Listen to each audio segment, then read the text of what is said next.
Mas o que é fobia? Fobia nada mais é do que o medo irracional de algum determinado objeto, animal, lugar, situação, e que na grande maioria das vezes não apresenta nenhum perigo. Mas se não apresentar perigo, por que sentimos medo? A fobia é um tipo de transtorno de ansiedade. Quando você entra em contato com a coisa que você teme, acaba provocando uma ansiedade extrema ou ataques de pânico. E muitas vezes a fobia está diretamente ligada a alguma experiência negativa. Ou então, se você escutar alguma história ou visualizar alguma coisa que pode te dar um trauma e pode ser responsável aí por algumas fobias. E segundo alguns pesquisadores, algumas fobias têm causas genéticas. Pra você ter uma noção, medo de escuro, de altura ou de ficar sozinho, por exemplo, são fobias. E por mais que sejam simples, podem acabar prejudicando a sua rotina. Mas você sabia que medo e fobia são duas coisas diferentes? Hã?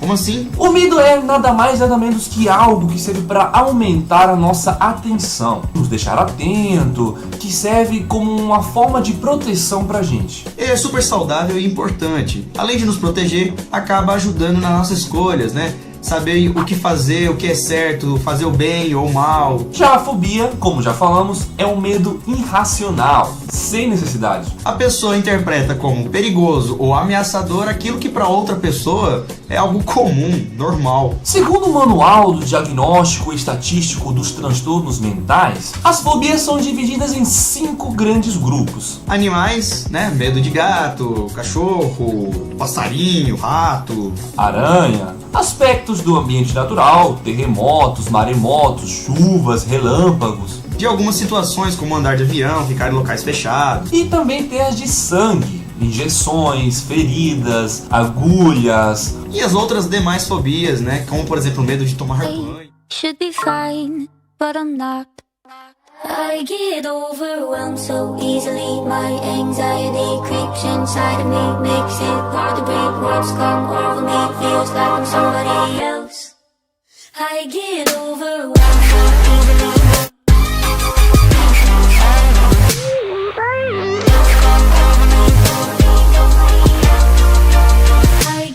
Que às vezes pode causar a paralisia do sono, pois a gente acorda, mas o nosso cérebro não despertou o corpo, então o corpo continua imóvel. E essa paralisia do sono pode acontecer em 2 momentos: assim que começamos a dormir e logo quando acordamos. Geralmente, quando a paralisia acontece, acaba gerando na vítima uma grande confusão mental, porque fragmentos dos nossos sonhos acabam se misturando com o mundo real. Então a pessoa acorda, sabe que está acordada, mas ao mesmo tempo ela está vendo coisas como se ela estivesse sonhando. E como ela não consegue mexer e está vendo coisas irreais, mas no mundo real, aí a pessoa buga, né? E são esses bugs que fazem as vítimas terem alucinações e acabarem enxergando vultos e criaturas dessa terra. Why Not perguntou: por que nós temos déjà vus? Aquele momento que achamos que o que está acontecendo já aconteceu. Bom, para quem não sabe, déjà vu é aquela sensação de que você já passou por aquele momento antes. Inclusive, a expressão déjà vu significa em francês já visto. Que pode até ser a primeira vez que você está passando por aquele momento, mas na sua cabeça você sente uma sensação de que já tinha visto aquilo antes. Muita gente acredita que isso tem algo a ver com vidas passadas ou até mesmo fenômenos sobrenaturais, mas a ciência tem uma resposta um pouco mais física para isso. Segundo a ciência, esse fenômeno está diretamente relacionado ao nosso sistema de memórias e acontece por causa de uma falha cognitiva. Bom, o cérebro tem vários tipos de memória, como por exemplo a memória imediata, chamada memória de curto prazo, memória a longo prazo. O déjà vu acontece quando há uma falha cerebral nessas memórias. Isso porque aqueles fatos que estão acontecendo naquele momento e que eram para ser guardadas na parte de memória do seu corpo, no caso na parte de memórias imediatas, acabam indo para o lugar errado, sendo armazenadas diretamente na memória de médio ou longo prazo. Você está vivendo o fato agora, porém ele foi guardado em uma área da memória, como se você já tivesse passado por aquela situação antes. Ou seja, a sensação que a gente tem de já ter visto ou passado por aquele momento antes, nada mais é do que um bug na nossa memória, na hora de armazenar aquele momento. A telepatia, cientificamente, é um dos fenômenos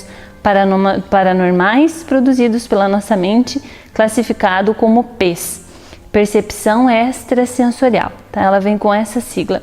Por que percepção extrasensorial? Porque nós sentimos, né, essa comunicação telepática, essas mensagens telepáticas através dos nossos sentidos, dos nossos 5 sentidos sensoriais, porém não usamos dos nossos sentidos. A impressão é que nós ouvimos alguém, nós podemos ver alguma imagem, seja, não importa, ser vivo ou uma imagem, uma figura. Experiências na DR pra você. Depois que eu fiz tudo certinho, vi, aí o ideal, explorei o quarto, então me sentei na cama. Tava toda formigando. Só de falar isso, minhas energias meio que brotam. Acho que foi uma risada isso.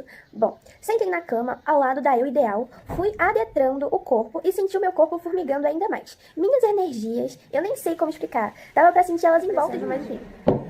Eu queria falar uma coisa com vocês.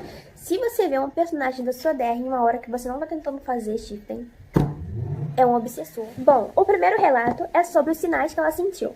O primeiro método que eu tentei foi o Raven, o da escada, mas não estava dando resultado. Então comecei a fazer a meditação guiada da Candy, vários áudios subliminares, e desde então comecei a ter muitos sonhos com meu script, pessoas da minha DR e etc. Até com a minha aparência desejada. Além de que muitas vezes no dia me dá calafrios, e eu escuto as vozes da minha DR. Como nós sabemos, falha na Matrix é como se nós vivêssemos numa simulação, tipo num jogo de videogame, que às vezes dá aquela super bugada. É como se algumas coisas do nosso dia a dia dessem alguma bugada. Reparem que a moto dele é puxada simplesmente do nada, como se alguém invisível tivesse puxado. Se esse helicóptero estivesse no ar, a hélice dele não funciona e ele consegue se mover do mesmo jeito. Olha que bizarro. Esse passarinho não bate asas. Como se ele estivesse flutuando, voando sem usar as asas. Um mato seco flutuando, girando no ar. Pode perceber que ele até passa a mão pra ver que passa um menino na frente e logo depois vem outro menino igualzinho a ele e com uma feição super estranha, como se fosse comandado por alguém. O cachorro aparece na pista do nada, como se tivesse se teletransportado. Olha só. Pegou uma colher de sorvete e assim que ela coloca na vasilha, o sorvete voa pro lado contrário, simplesmente do nada, voou, olha só.